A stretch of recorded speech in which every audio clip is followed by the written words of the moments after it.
अस्सलाम वालेकुम। आज मैं लेकर आई हूँ चिकन जलफरेजी की रेसिपी।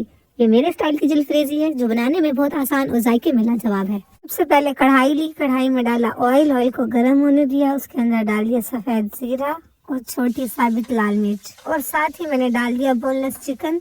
चिकन की अच्छी तरह बुनाई करेंगे जब तक इसका कलर मुकम्मल सफेद ना हो जाए। जैसे ही चिकन का कलर चेंज होगा हम इसमें डाल देंगे अदरक लहसुन का पेस्ट। 2 से 3 मिनट इसकी भुनाई करेंगे ताकि लहसुन का कच्चापन खत्म हो जाए और प्यारी सी खुशबू आने लगे।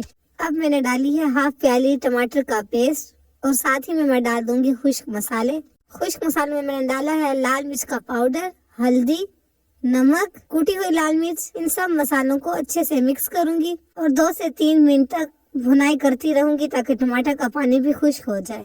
अब मैं डाल दूंगी इसके अंदर क्यूब्स में कटी हुई प्याज और शिमला मिर्च। हमारे यहाँ ये सब्जियां थोड़ी नरम पसंद की जाती हैं, इसलिए हम इन्हें मसालों में अच्छी तरह भून कर थोड़ी देर कवर कर देंगे ताकि ये अच्छे से गल जाए। सब्जी हमारी अच्छे से गल गई है। लास्ट में मैं डाल रही हूँ इसके अंदर धनिया पाउडर, 1 छोटी प्याली भरकर केचप की और 2 टेबलस्पून सिरका। इन सब चीजों को हल्के हाथों से अच्छे से मिक्स किया, हरा धनिया डाला। लीजिए, मेरे स्टाइल की चिकन जलफरेजी अब सर्व करने के लिए बिल्कुल तैयार है। इसे एक मर्तबा जरूर ट्राई कीजिएगा। मिलते हैं अगली वीडियो में, तब तक के लिए अल्लाह हाफिज।